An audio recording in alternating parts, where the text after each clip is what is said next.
Hello everyone, welcome back to in this channel. आप सभी का इस चैनल में स्वागत है। आज के अपडेट में हम लोग डिस्कस करने वाले हैं वैसे स्टूडेंट के लिए जो अभी हाल ही में अपना 12th के एग्ज़ाम को कंप्लीट किए हैं और वे जो नेक्स्ट मूव ऑन करने वाले हैं वो ग्रेजुएशन में एडमिशन लेने के लिए जाने वाले हैं। ठीक है, लेकिन ग्रेजुएशन में एडमिशन लेने के लिए आपके कुछ पॉइंट को माइंड में रखना होता है जब आप ग्रेजुएशन में एडमिशन के लिए फॉर्म भरते हो या अप्लाई करते हो। ठीक है, और कुछ सब्जेक्ट के बारे में भी आपको ध्यान होना चाहिए, इसके बारे में डिस्कस करेंगे। और सबसे लास्ट में डिस्कस करेंगे कि आपका कहीं भी सिलेक्शन नहीं होता है तो आप क्या मिस्टेक करते हैं, किसके कारण से आपका सिलेक्शन नहीं होता है, और सबसे लास्ट में आपको क्या ऑप्शन दिया जाता है कॉलेज के द्वारा और यूनिवर्सिटी के द्वारा ताकि आपका एडमिशन हो जाए। तो चलो स्टार्ट करते हैं। तो सबसे पहले बात करेंगे ऑनर्स के बारे में। ऑनर्स वैसे सब्जेक्ट को आपको बनाना है जिसमें आपका 45 नंबर होना चाहिए। बहुत सारे ऐसे गलतियां करते हैं कि ऑनर्स वैसे सब्जेक्ट को बना लेते हैं जिनमें 45 जो नंबर है वो नहीं होते हैं, उससे कम होते हैं। वैसे सब्जेक्ट को ऑनर्स आपको नहीं बनाना है, इस बात पर ध्यान रखिएगा। ऑनर्स के बात करने के बाद हम लोग बात करते हैं सब्जेक्ट का। आपने 10th और 12th में भी एग्ज़ाम दिया होगा, लेकिन जब आप 10th और 12th में एग्ज़ाम देते हो तो सबको स्पेसिफिक्स यहाँ पे सब्जेक्ट होते हैं। ठीक है, और जो आप 10th और 12th का एग्ज़ाम देते हैं सेम एग्ज़ाम आपका ग्रेजुएशन में होगा, लेकिन सब्जेक्ट का डिफरेंस होता है। सब्जेक्ट का डिफरेंस कहने का मतलब है आपको ग्रेजुएशन में जो ऑनर्स पेपर का सिलेक्शन कीजिएगा वो 200 मार्क्स का होगा, और जो आपका 3 सब्जेक्ट सब्सिडरी होगा जो 300 मार्क्स का होगा। टोटल मिला के 500 मार्क्स होते हैं। ठीक है, यहाँ ग्रेजुएशन में क्या होता है कि पार्ट 1 और पार्ट 2 में आपका सब्सिडरी का भी एग्ज़ाम देना होता है और ऑनर्स का भी एग्ज़ाम देना होता है। लेकिन जैसे ही आप पार्ट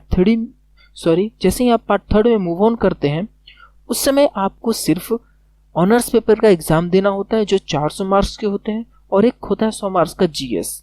ये सब्जेक्ट से रिलेटेड हो गया। अब हम लोग बात करते हैं एडमिशन का क्या क्राइटेरिया होता है। देखो, यूनिवर्सिटी के द्वारा यूनिवर्सिटी की वेबसाइट से फॉर्म अप्लाई करने का डेट जारी किया जाता है। उस डेट में आपको क्या करता है, फॉर्म अप्लाई करना होता है, और उस फॉर्म में आपको 10 कॉलेज का सिलेक्शन करना होता है। और 10 कॉलेज का जो सिलेक्शन होने के बाद यूनिवर्सिटी डिसाइड करते हैं कि आपको किस कॉलेज में भेजा जाएगा। ठीक है, अब आपके नंबर के बेसिस पे वो यूनिवर्सिटी डिसाइड करके आपके जो लिस्ट बनता है हर एक कॉलेज का वो आपको भेजा जाता है, और आप वेबसाइट से भी डाउनलोड कर सकते हैं कि आपके किस कॉलेज में आपका एडमिशन लेने के लिए बनाया गया, किस कॉलेज में आपको एडमिशन लेना है। इन केस आपके साथ ऐसा भी हो सकता है कि आपका लिस्ट में नाम आया लेकिन आप एडमिशन लेना नहीं चाहते हैं ग्रेजुएशन में जिस कॉलेज में नाम आया, तो वैसी स्थिति में आपको क्या करना है, जो लिस्ट में नाम आया उसमें आपको एडमिशन नहीं लेना है। जैसे ही सेकंड लिस्ट आएगा उसमें अनदर कॉलेज में आपका नाम आएगा, उसमें देखना है जिस कॉलेज में आपका नाम दिया गया अगर उसमें भी एडमिशन नहीं लेना तो स्किप कर सकते हैं, लेकिन थर्ड में आपको स्किप नहीं करना होगा। थर्ड में आपको एडमिशन लेना ही होगा। जब आप थर्ड लिस्ट में एडमिशन नहीं लेंगे तो सबसे लास्ट में बच जाता है स्पॉट कोटा। ये ऐसा कोटा होता है, एक ऐसा एडमिशन लेने का प्रोसेस बन जाता है यहाँ पे जहाँ पे आपका सब्जेक्ट में सीट खाली होगा वहीं पे आपका एडमिशन होगा। आपका पसंदीदा कॉलेज या पसंदीदा सब्जेक्ट नहीं मिल पाता है, इस बात पे आपको ध्यान रखना है। और इसमें डॉक्यूमेंट से रिलेटेड बात करें तो जितने भी आपके 12th के डॉक्यूमेंट है जैसे मार्कशीट, प्रोविजनल, माइग्रेशन, CLC, ये पूरे डॉक्यूमेंट्स आपको तैयार करके रखना होता है। और जो कास्ट सर्टिफिकेट, इनकम सर्टिफिकेट और डोमिसाइल, ये जो सर्टिफिकेट होता है 6 मंथ का होना चाहिए। ठीक है, उसे अप्लाई करते समय दिया जाता है। जैसे ही आपका यूनिवर्सिटी से लिस्ट आ जाता है आपको कॉलेज में एडमिशन लेना होता है। कॉलेज में भी एडमिशन लेने का प्रोसेस होता है। सभी कॉलेज के अपने अपने वेबसाइट हैं, उस वेबसाइट से आपको ऑनलाइन करना होता है।